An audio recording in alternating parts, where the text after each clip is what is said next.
मेरे मोहतरम बुज़ुर्गों और दोस्तों, आज के दौर में हम समझते हैं कि कामयाबी हमें मिलनी चाहिए। कुछ लोग ये समझते हैं कि अगर हमें ओहदा मिल जाए तो कामयाबी मिल जाएगी। कुछ लोग ये कहते हैं कि हमें अगर नौकरी मिल जाए तो समझ लेना कामयाबी मिल गई। कुछ लोग ये कहते हैं अगर मार्केट में हमारी दुकान सही चलने लगी तो समझ लेना कामयाबी मिल गई।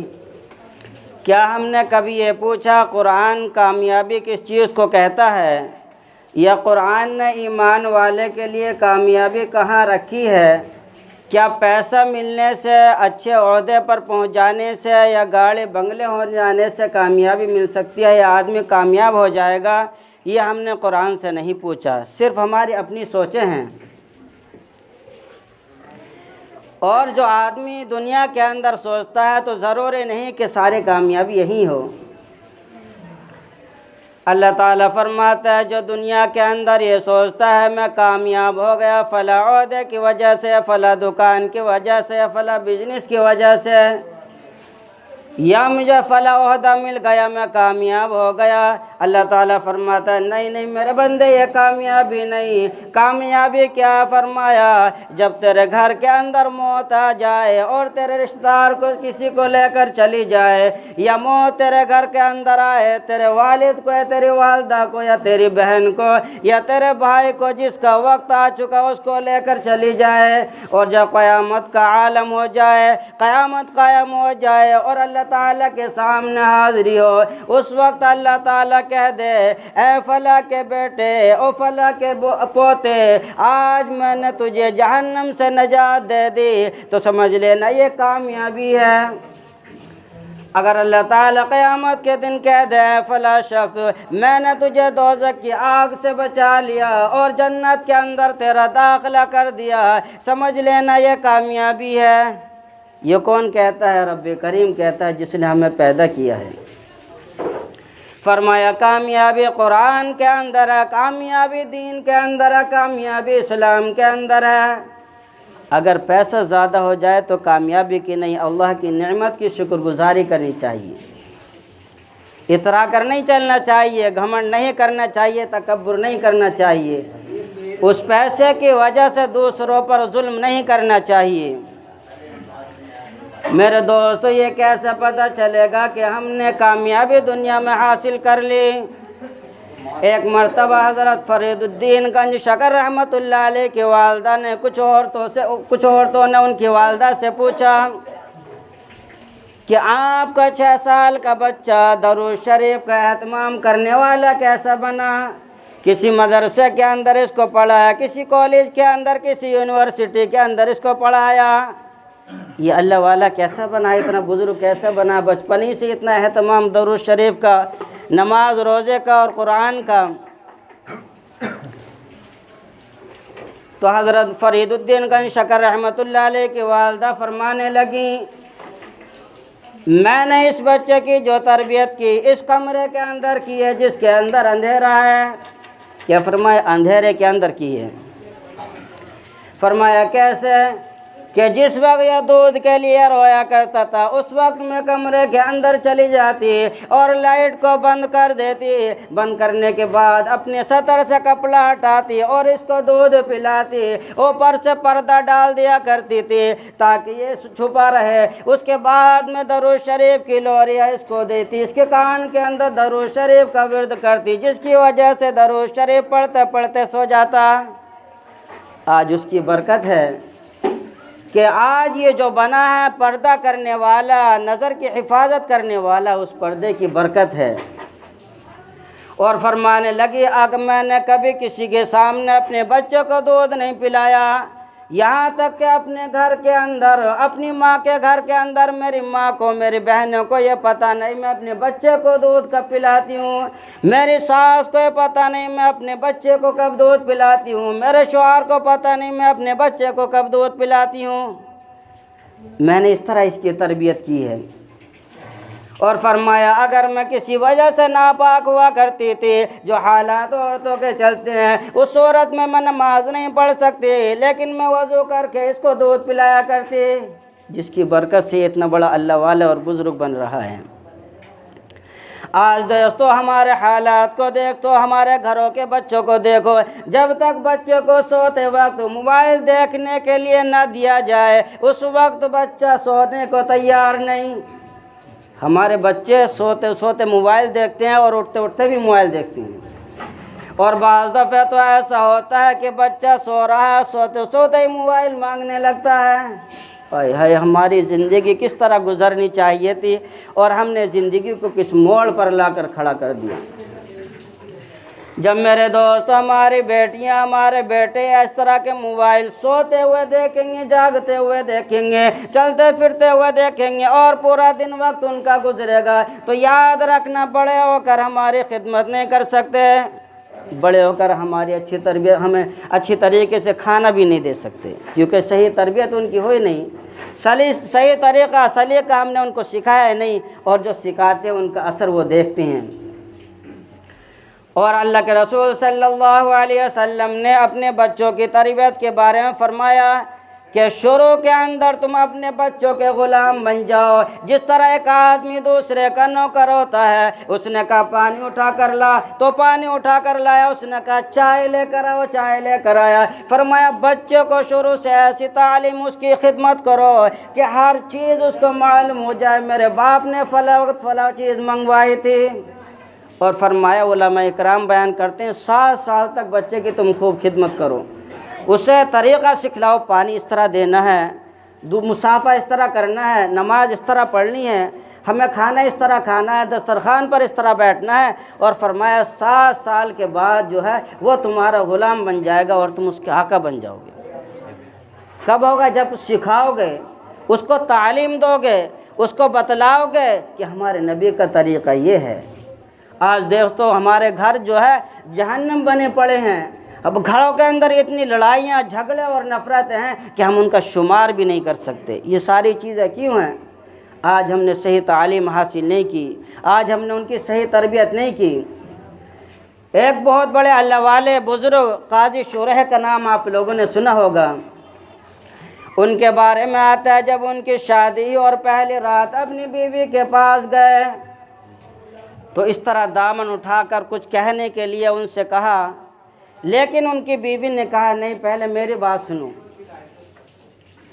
हज़रत काज़ी शुरह रहमतुल्लाह अलैह की बीवी ने कहा मेरी बात सुनो, मैंने जब से तुम्हें कबूल किया और तुम्हारे निकाह के अंदर आई, मैंने जो अपने घर की, जो अपने बाप की, जो अपनी माँ की मर्ज़ी थी, सबको पीछे छोड़ दिया। अब जैसे तुम कहोगे वैसा करूँगी। मुझे अपने खाने का टाइम बता देना, अपने पीने का, अपने पहनने का, अपने नहाने धोने का, और किन किन लोगों की मुझे खिदमत करनी है मुझे बताना, वालिद की, माँ की, भाई के, बहन के, और किन के लिए मुझे खाना बनाना है, सारी तफसील मुझे बता देना। जो हुक्म करोगे उसको पूरा करने की पूरी कोशिश करूँगी, ज़र्रा बराबर भी कोताही नहीं करूँगी। और उसने एक बात और कही, काजी शुरह से कहने लगी मेरे बाप भी हैं, मेरी माँ भी है, मेरी बहनें भी हैं, मेरे भाई भी हैं। अगर आपकी इजाज़त होगी तो मैं अपने बाप के घर जाऊंगी, और अगर आपने इजाज़त नहीं दी तो अपने घर की तरफ चेहरा भी नहीं करूंगी। जब ये बात कही तो काजी शुरह रहमतुल्लाह अलैह की आंखों से आंसू बहने लगे। बताइए, इतनी नेक बीवी, इतनी पाकीज़ा बीबी जो अपने शोहर के लिए अपने घर को छोड़कर आई है, अगर शोहर कहता है तो खाऊंगी, शोहर नहीं कहेगा तो नहीं खाऊंगी। शोहर को कहना ये कपड़े पहनने तो ये पहनूंगी, शोहर कह दे नहीं पहनने तो नहीं पहनने। आज हमारे घर के हालात को देखो, अगर शोहर बाहर चला जाए तो बीवी अपने मैके चली जाती है। आजकल औरतों को अपने शोहर से पूछने की भी इजाज़त नहीं, इतनी हाईफाई हो रही हैं। और अगर शोहर मना कर दे, अगर शोहर मना कर दे तो फिर लड़ाई झगड़े शुरू। वो तालीम हमारे पास नहीं है, वो तरबियत हमने की नहीं है, वो सलीका हमने सिखाया नहीं है जिससे घर आबाद हुआ करते हैं, वो सलीका हमने सिखाया नहीं जिससे घर जन्नत बना करते हैं। वह तरीक़ा हमने उनको बताया नहीं जिससे बच्चे दीनदार पैदा हुआ करते हैं। तो जिस तरह आज ज़िंदगी गुजर रही है इसी तरह गुजार रही हैं। अगर शौहर कहते अपने बाप के घर नहीं जाना तो समझ लेना वो घर जन्नत नहीं बल्कि जहन्नम बन जाता है। लड़ाई फसाद का झगड़ा शुरू। मेरे दोस्त, अगर सही तरबियत की होती तो सही फल मिल करता। काजी शुरा रहमतुल्लाह अलैह की आंखों से आंसू जारी हो गए और रोते हुए कहने लगे अपने दामन को छोड़ दिया कि मैं कोई बात पूछने के लिए कहने के लिए आया तो मैं माफ़ी चाहता हूँ। आज जोड़ने लगे और फरमाने लगे मुझे बता, तुझे पढ़ाने वाली तेरी तरबियत करने वाली कौन सी औरत है, कौन सी टीचर है, कौन सा तेरे उस्ताद है जिसने तेरे इस तरह तरबियत फरमाई। मैं उससे मिलना चाहता हूँ, मैं देखना चाहता हूँ। ऐसी पाकीज़ा हज़रत फ़ातिमा की कनीज़ ग़ुलाम ऐसी कौन औरत है जिसने इतनी शानदार और बेहतरीन तरबियत की है। आज भी मेरे दोस्त वो घर, जिन घरों के अंदर ऐसी औरतें समझदार लड़कियां जाती हैं, आज वो घर सुकून के अंदर हैं। सुकून पैसे से नहीं, कपड़े से नहीं, या फ्रिज और एसी से नहीं मिलेगा, बल्कि दिलों को जोड़ने से और मोहब्बत से सुकून आता है, इत्तिहाद और इत्तिफाक से सुकून आता है। अपने घरों को जो है जन्नत बनाने की कोशिश करना चाहिए।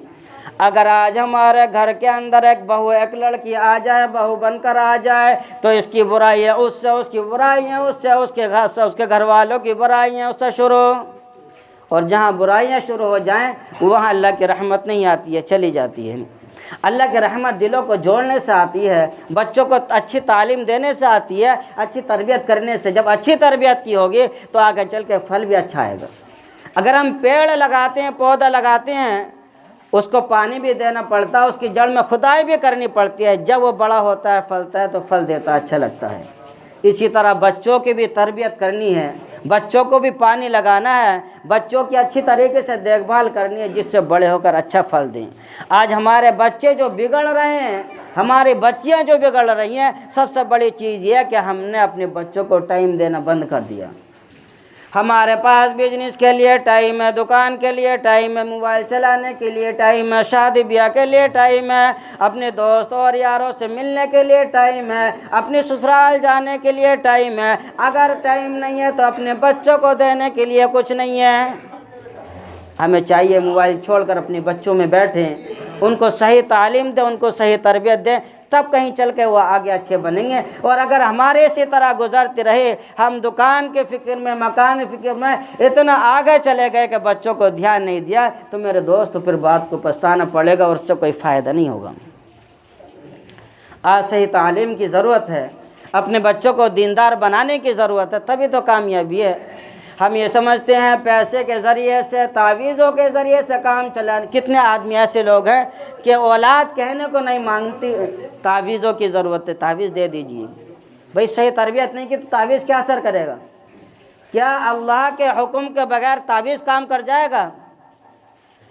अगर आप मुझसे नहीं, किसी और इमाम से नहीं, आप काबे के अंदर जाएं, वहाँ के इमाम से और काबे के साए में बैठकर जमजम के पानी से एक ऐसा तावीज़ लिखवा लें जिससे बच्चे फर्माबरदार हो जाएं, और अल्लाह का हुक्म नहीं तो वह जमजम का पानी भी काम करेगा नहीं। ये मैं समझ लेना, सब कुछ तावीज़ों से कुछ नहीं होता किसी से, जब तक अल्लाह का हुक्म ना हो। किसी चीज़ में क्या रखा है, दवाई भी शिफा नहीं देती जब तक अल्लाह का हुक्म ना हो। तो मेरे दोस्तों, ऐसी चीज़ों से काम न चलाओ, बल्कि तुमको दीन के अंदर उतारो, दीन सिखलाओ। बचपने से लेकर माँ के गोद सबसे पहला बच्चे के लिए मदरसा, वहाँ से सिखाइए, वहाँ से उसको बनाइए, ताकि आगे चल के तावीज़ों की ज़रूरत नहीं पड़े। आज हमने इस्लाम किस लिए आया था? आज कुरान के हालात देख लो। जब शादी होती है सबसे पहले कुरान को आगे रखा जाता है कि कुरान लेकर चलिए। अब शादी वाले घर में आकर ऊपर रख दिया, स्लिप के ऊपर रख दिया, उसके लिए अच्छा सा बॉक्स बनवा दिया, अब वो वहीं रखा है। सालों साल गुजर जाते हैं, उस पर से धूल छुटाने के लिए, हटाने के लिए भी वक्त नहीं मिलता। जब साल में एक मरतबा ईद के मौसम में, ईद के मौके पर जब पुताई होती है, पेंट वगैरह होता है, उस वक्त उस कुरान की सफाई होती है। बताओ, कुरान इसीलिए रखा, इसीलिए उतारा गया ताकि ताकों में सजाया जाए। नहीं नहीं मेरे दोस्त, कुरान से तो हिदायत मिलती है, कुरान से तो रोशनी मिलती है, कुरान से तो दिलों का सुकून हासिल होता है, कुरान के ज़रिए घरों के अंदर सुकून आता है। आज हमने उसको छोड़ दिया और हम ये चाहते हैं कि कामयाब हो जाएंगे। नहीं मेरे दोस्त, तो कामयाबी नहीं है। ईमान वालों को बगैर कुरान के, बगैर नबी अकरम सल्लल्लाहु अलैहि वसल्लम के तरीक़े के सुकून नहीं मिलेगा। चाहे वो कितना ही पैसा कमा ले, कितने ही अच्छे बिजनेस वाला बन जाए, सुकून नहीं है। अगर कोई आदमी 2-2, 3-3 फैक्ट्रियों का मालिक है, उससे उसके हालात जाकर पूछो। रातों को उसको नींद नहीं आती। और एक मजदूरी करने वाले से पूछो, पूरा दिन मेहनत मजदूरी करके रात को आकर ऐसे सोता है कि सुबह को आँख खुलती है। ये नींद जो बेहतरीन नींद ले रहा इंसान बंदा अल्लाह का, ये उसके लिए एक नेमत है। और यही नींद आंधा बंद हो जाए तो उसका चैन और सुकून ख़त्म हो जाता है। हो जाता नहीं हो जाता। अगर कभी कभी रात को घबराहट हो जाए, नींद नहीं आए, और करवटें बदलता रहता है, जब करवटें बदलता है तो उसका एहसास होना चाहिए कि नींद भी अल्लाह की बेहतरीन नेमत है। फरमाया अगर तुम नेमतों की शुक्रगुजारी करोगे, नेमतों का हक अदा करोगे, नेमतों पर अपने अल्लाह का शुक्र अदा करते रहोगे, तो याद रखना अल्लाह ताला तुम्हारी इन नेमतों को और बढ़ा देगा।